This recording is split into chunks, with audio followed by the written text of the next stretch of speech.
So far we have been talking explicitly about Verilog and all the aspects associated with how we write code in Verilog.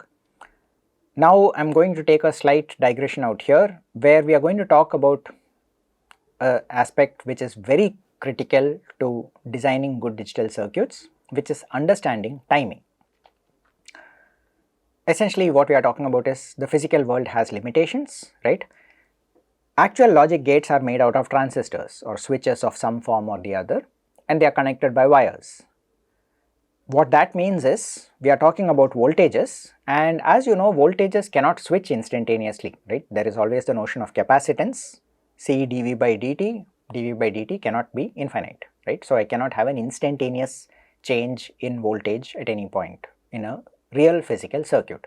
Similarly, I cannot have instantaneous changes in current because of inductance, right?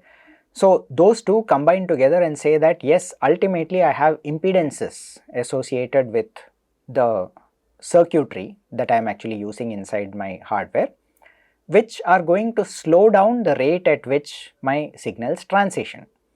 So this idealized clock edge that we drew, which basically is a vertical edge with an arrow pointing straight upwards, does not exist in practice. What happens in practice is the signal is initially 0 and over a period of, let's say, several maybe tens of picoseconds or so, and at least in modern technologies or maybe even nanoseconds in older technologies or slower technologies in general, the signal transitions from 0 to a VDD, a high voltage. So this kind of behavior means that all of these the so-called instantaneous transitions that we have modeled do not exist in reality, and gates have a so-called propagation delay, right? The propagation delay basically says that if I have a gate, there is a certain delay associated with between when the input changes and when the output is going to update. As an example of that, maybe I have the simplest example would be an inverter. I have a signal out here which transitions from 0 to 1, and I say that the output transitions from 1 to 0. Now already you can see that there is a fall time that I have shown over here implicitly and a rise time associated with the input, right? But what I have not shown is the actual timing relation between the two, which happens only if I put them both on the same time axis, and it would look something like this, right? I have the input out here and the output basically happens after a certain amount of time, right? And what we can see is there is actually going to be a certain delay between these two, right?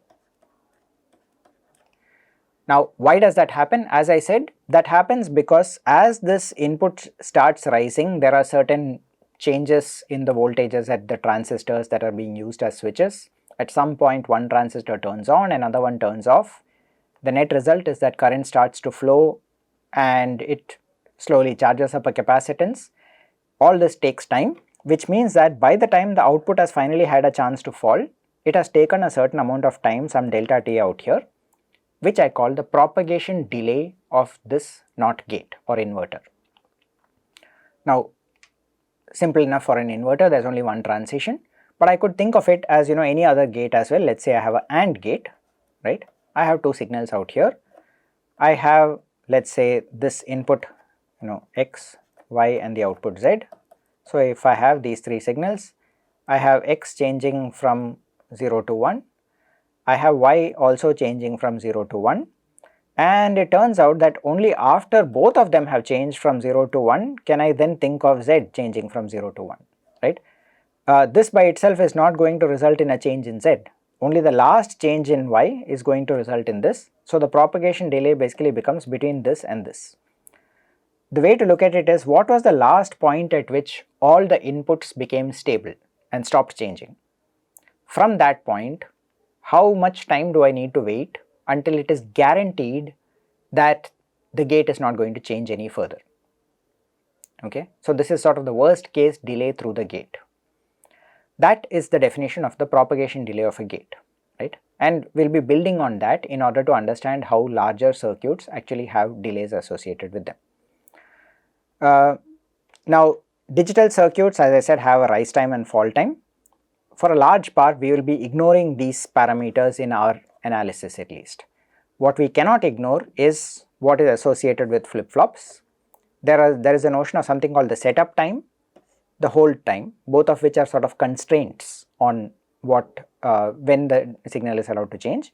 There is also something called the propagation delay, similar to what you have in a AND gate or inverter, but with a slightly different meaning in the context of a flip-flop. So first let's talk about setup and hold time, right? The setup time is the minimum time before a clock edge that the data has to be guaranteed to be stable. What happens if it is not? It will lead to some kind of problems. That's the short answer, okay? If we ensure that before the clock edge, for some amount of time, the data is not allowed to change, it's not going to change very close to the clock edge, then we can ensure that the data gets captured correctly.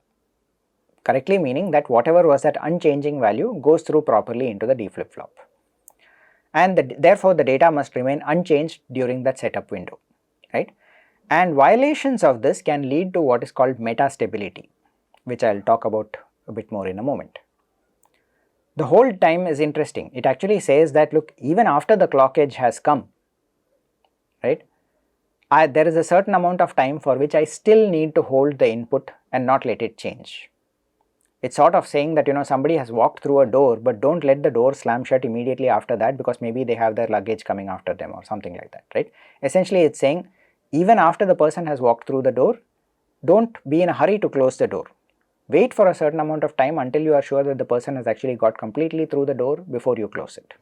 That's pretty much what hold time does, right? It says that even after the clock edge has arrived, which is essentially the gate or the door that is opened in order to let the signal through from input to output, you need to wait for a certain amount of time before you change the input. Not about closing the, it's not about closing the door, it's about changing the input, right? Do not be in a hurry to change the input, because that in turn can still have a chance of sneaking through and messing up whatever got through to the other side, right? It basically says you prevent the data from changing too quickly after the clock edge. Typically it is smaller than the setup time, right? And usually what happens is that we try and ensure that this is controlled through fairly sensitive layout techniques, right? You need to be able to control the hold time by how you are actually designing and building the circuit. Of course, there are tools that do it automatically for you for the most part, but it is critical for reliable operation. And more importantly, there is a big catch with hold time, which is that the setup time is kind of interesting. It sort of says, yes, I need to make sure that there is a certain amount of time for which the signal is stable before the clock edge. But if I find a setup violation, I can usually solve it by slowing the system down, right, by running at a slower clock. Hold time violations cannot be fixed by running at a slower clock. They are, if there is a hold time violation and it has made its way all the way through into production and your final chip has come back with hold time violations, you're pretty much stuck, right? There's no simple solution for it at that point in time. So hold time violations are something that has to be fixed at design time. The tools usually take care of it for you, but it is something to keep in mind. Metastability, right? This is something which you will keep coming across as a concept.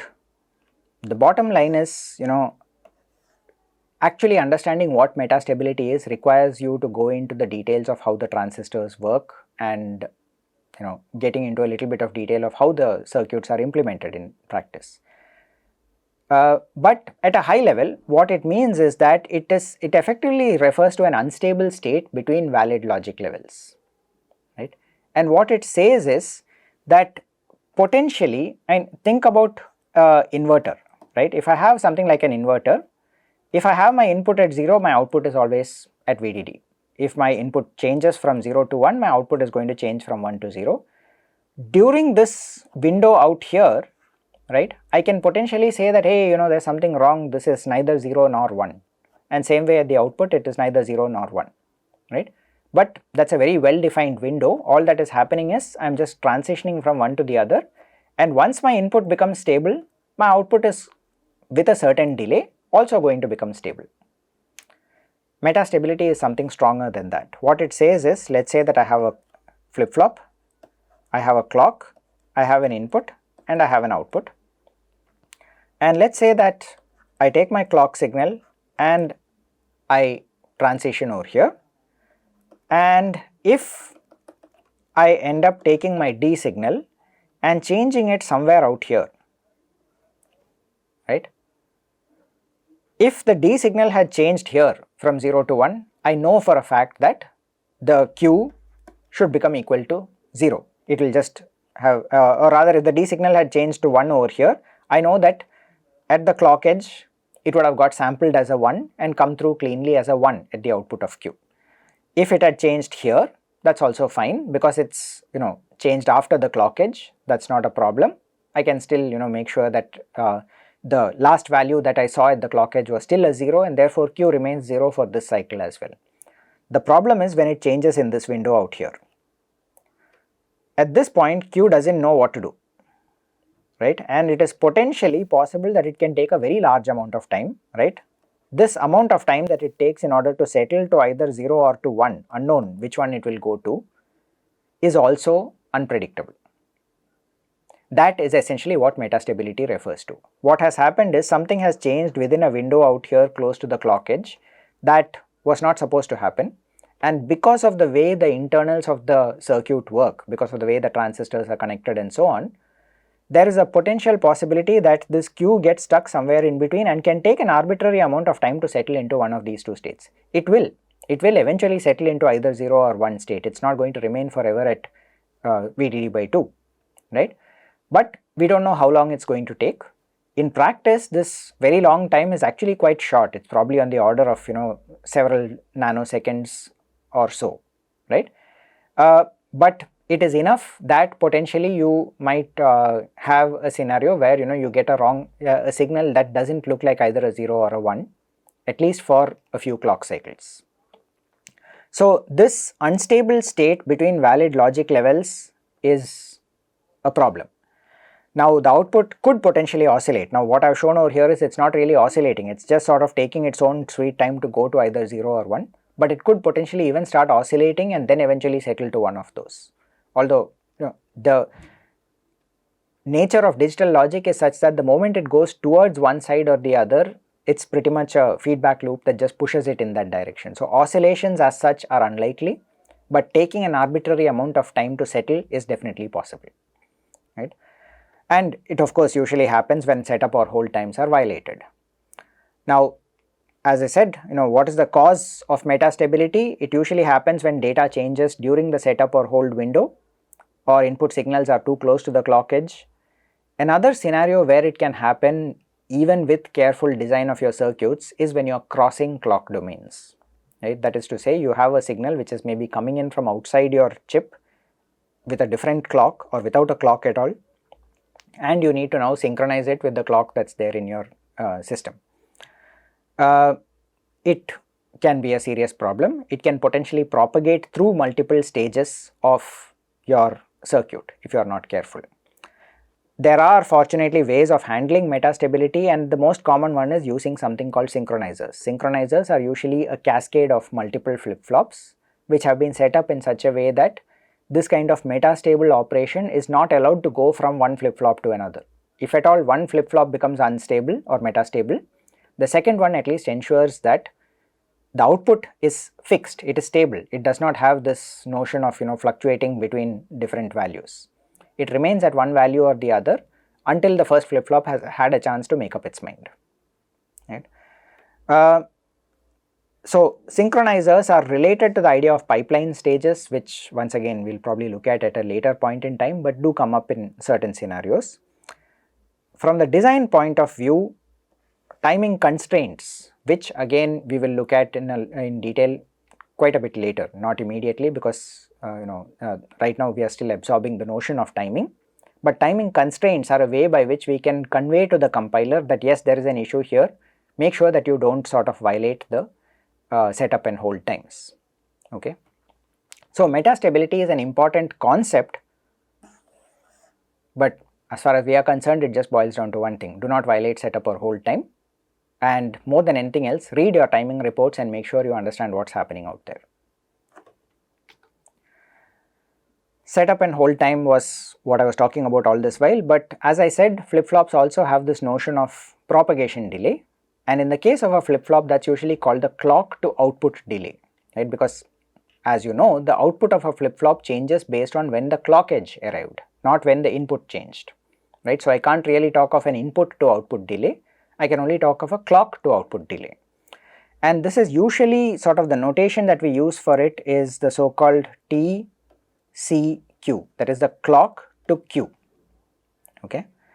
It's always present in sequential elements, and the thing is it also varies based on a number of different factors, right. In fact, all kinds of propagation delays, not just the clock to Q, even setup time, hold time, or the propagation delay of combinational gates vary with multiple aspects, right. There are many sort of factors that affect these things.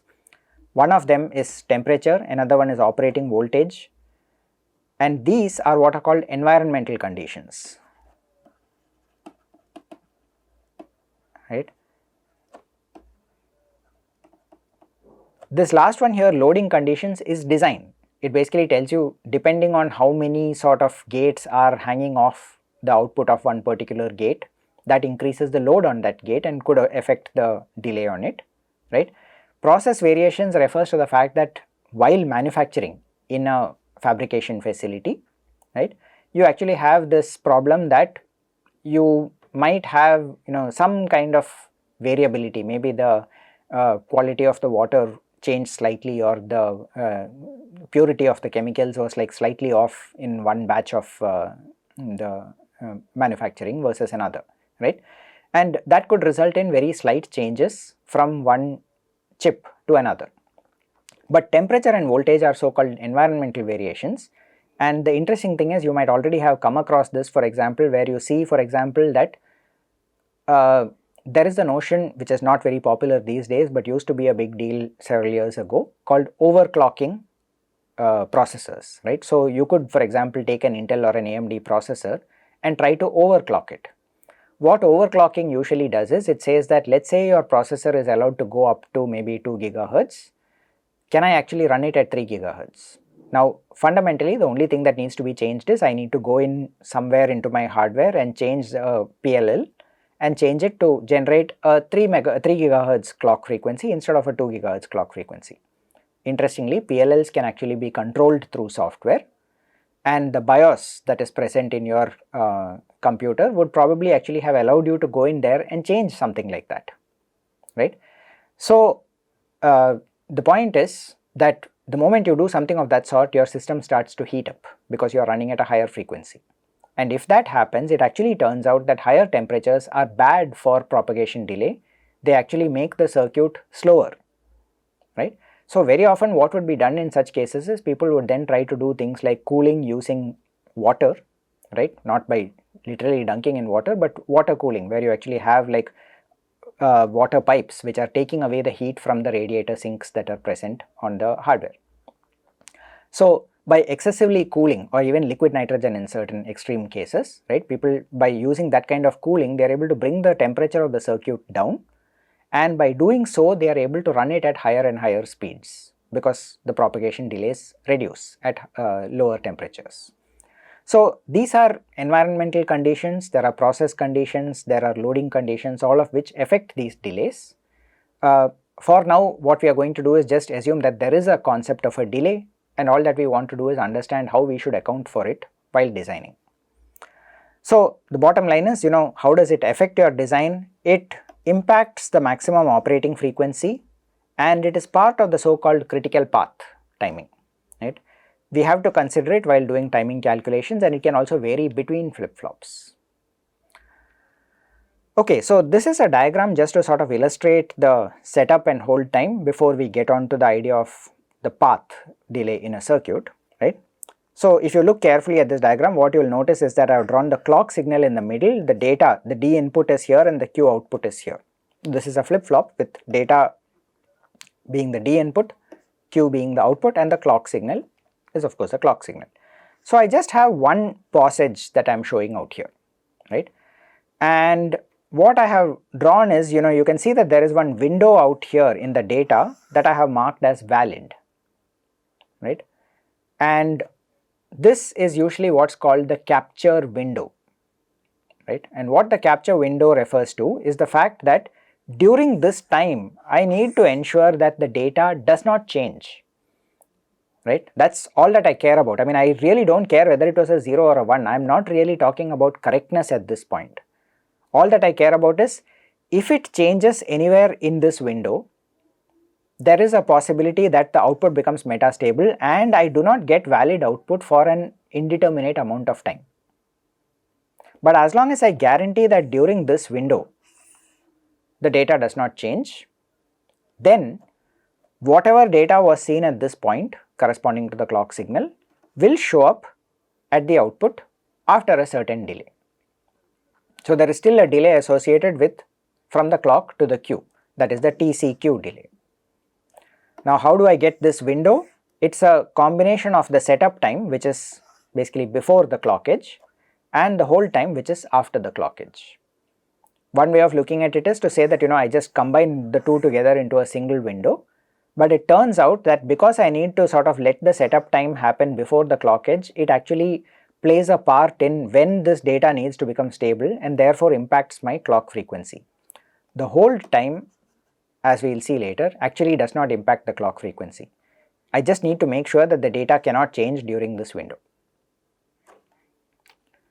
right?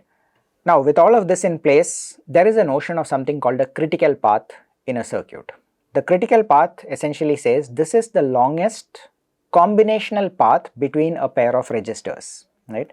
We have already seen that there is this notion of a register, combinational logic, computation, and another register, right? This is literally the definition of our so-called RTL, register transfer level. Now what happens in practice is a clock edge arrives over here, the data sort of springs through and comes to the output. It then takes its time propagating through the various gates that are present in the combinational logic, right? And finally makes its way through over here. Now it's waiting for the next clock edge to arrive at this point, the next clock edge, not this same clock edge which I already saw at this point, right? Remember that after all these two are connected by a wire, so when the clock edge arrived here, a clock edge also arrived at this point. So this delay that I am talking about is only with respect to the next clock edge that's going to come at this place, right? Now after all of this delay, I need to make sure that the signal does not change very close to this clock edge. In particular, I need to leave a margin which is the setup safety margin, right? Now this path that I have through this combinational logic may not be a single path. I might have multiple different gates, each with different sets of delays in them, and I might find that there is one path which goes through some set of gates, another path which goes through some other, another one which goes through this, each with a different delay. Now comes the question, which one should I give importance to? And the answer is all of them, which basically translates into, okay, it's simple, just find out which one was the worst, which was the slowest path or the longest path, right? That is the longest combinational path between a pair of registers, right? This in turn determines the exact maximum operating frequency. It includes all of these things, the clock to queue output delay, the combinational delay through the logic, and the setup time that is present out here. There is this TCQ, there is this logic delay, and there is the setup time that is present at this edge. All these three contribute to the clock to queue, logic delay, routing delay, which I am sort of including over here. When I say logic, I am sort of taking the fact that there are gates and there are also wires. We tend to sort of not think of wires as having delay, but it turns out that especially in FPGAs, wires actually have considerable amount of delay, right? They play a fairly large role in the total delay associated with the routing, right? But we are just going to group them together and call it logic delay. Then there is of course the setup time at this edge. As long as I make sure that I have given enough time out here before the next clock edge comes to this place, my circuit should work correctly. without going into metastability, without sort of picking up the wrong value and so on, right. This analysis, how do we actually do this, is essentially what is called timing analysis and is a very critical part of how digital design is done in a systematic manner. So how do we go about identifying critical paths? Essentially it lies between sequential elements. We will be looking at multiple examples of this as we I'll be looking at an example and you'll also have other examples as part of the assignments. But understanding this is a very crucial part of getting to know exactly what is required to know how a digital circuit works and at what speed it is capable of working. Okay. You can have complex paths out here, right, and typically what happens in real circuits is that it often goes through arithmetic units, control logic, deep logic paths where you have multiple gates over here. Those are the common culprits in terms of increasing the critical path length and making a circuit slow.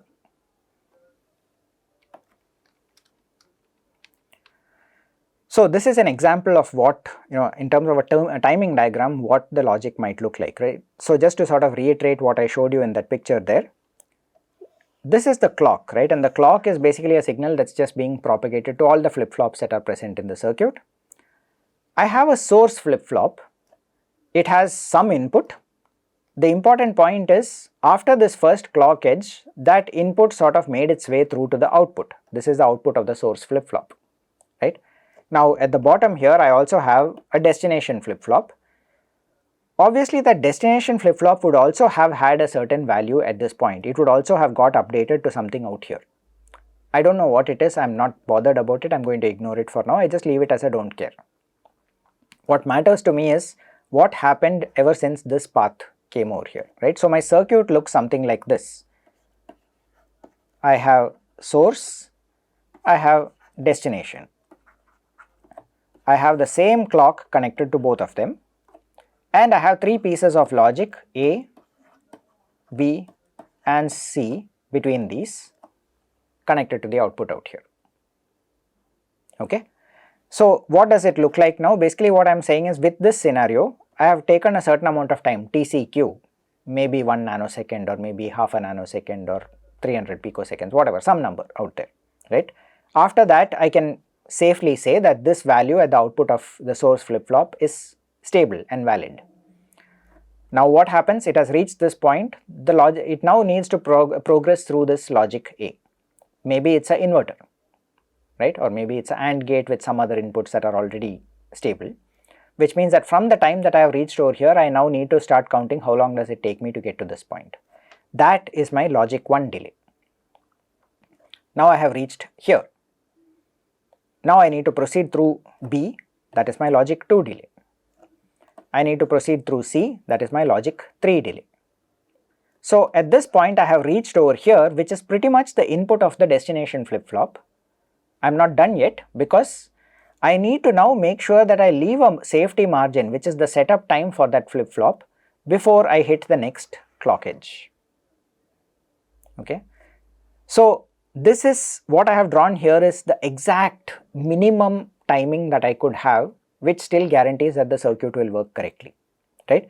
If my clock edge over here was a little bit to this side, right, a little bit earlier, it would mean that it would come somewhere here, probably either before logic 3 had a chance to settle or definitely before the setup time has passed.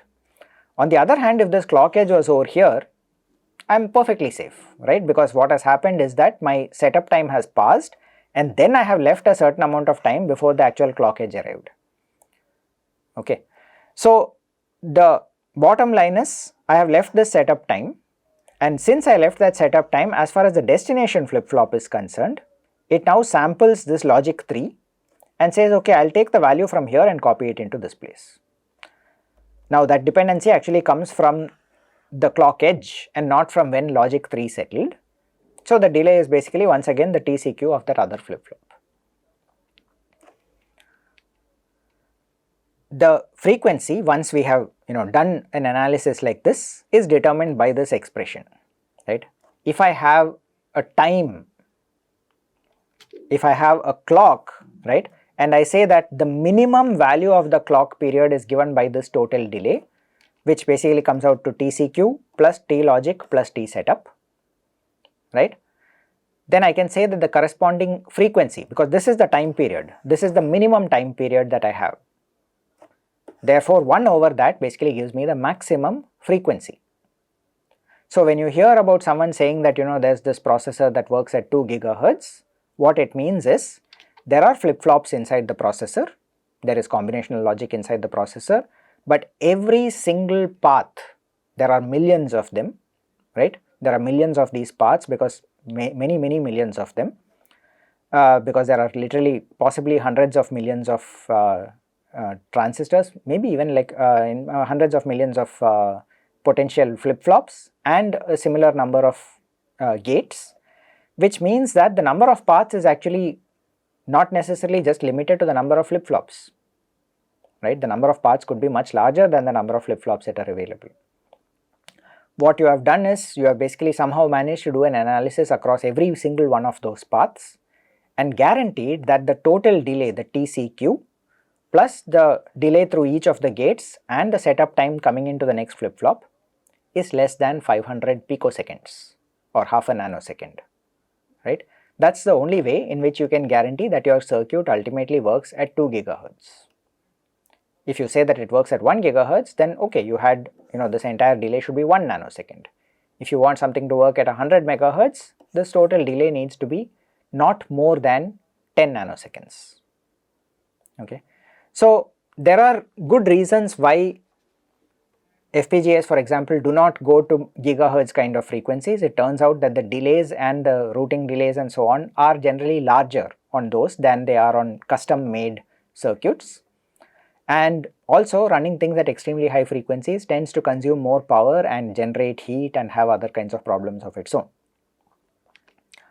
So this is essentially the simple formula for frequency calculation, and what I would like to do over here is just sort of take this as an example to illustrate what we can potentially think of as maybe just throw some numbers in there and see what happens, right? So let's assume that this had something like a 3 nanosecond delay, right? So what does that mean? It means that once both of these inputs are stable, I can guarantee that 3 nanoseconds later this output is also stable, right? Similarly, let me assume that this is 1 nanosecond, this is let's say 2 nanoseconds, this is 5 nanoseconds, okay? Now keep in mind that actually these flip-flops are turned around, these are the D inputs and on the left side are the Q outputs. So I need to then think in terms of what is the TCQ out here, right? Let me say that this is once again let's say 3 nanoseconds, right? This is also let's say 3 nanoseconds, and I might also assume that the setup delay in here, I am just going to draw it this way, is let's say 2 nanoseconds.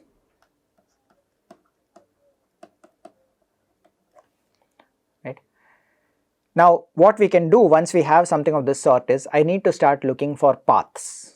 What do I mean by a path? It means something like this. It basically means that I have some way by which I start over here, the output of a flip-flop, right? Go through some logic, go through more logic and come back to the input of another flip-flop. So this path that I have drawn over here, let's look at what the delay through it is, right? It basically has 3 nanoseconds for the TCQ, plus 5 nanoseconds for U1, plus 2 nanoseconds for this U2 and plus another 2 nanoseconds for the setup time, right? So I am calling this path 1, right? The time of path 1 is 3 plus 5 plus 2 plus 2 is equal to, in this case, that is 12 nanoseconds, right? So I can say for sure that the actual clock period must be greater than or equal to 12 nanoseconds. That's all that I can say at this point, right? I don't know if that is actually my critical path. I need to look at every single other possible path. For example, I have a path which goes like this, right? I have a path which starts from here and basically goes through all of this, right? Comes in through this and then finally goes through this and finally comes back out here. And I suspect that's probably the longest path, but until I have actually performed the computations, I cannot say for sure, right? And this is literally what is done. Every single combination, you start at a register, go through combinational logic, end at a register. You have to look at all possible paths and find out their total delay. One very important thing, you can see for example over here that I started at Q1, went through U1, U2 and came to Q2. Remember what happens there. I am now going to wait until the next clock edge.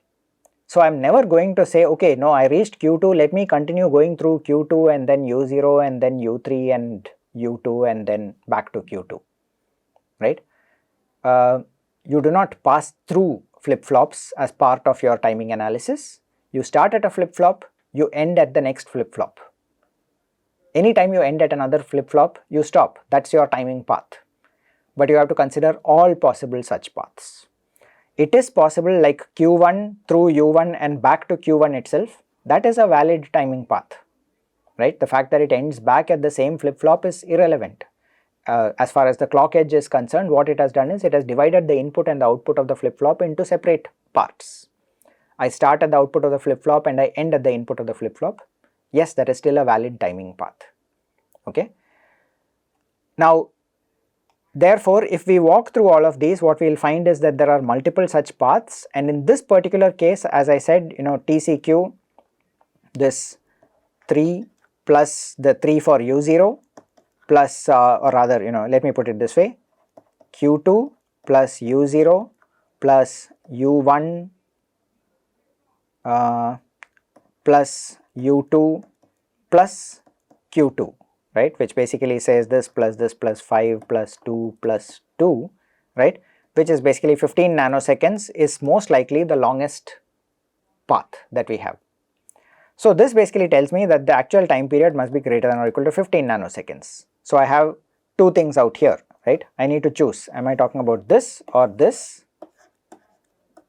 And if you think about it, the answer is, well, whichever one is bigger, right? So this wins and this is irrelevant, because if t is greater than 15, it is automatically greater than 12 as well, okay.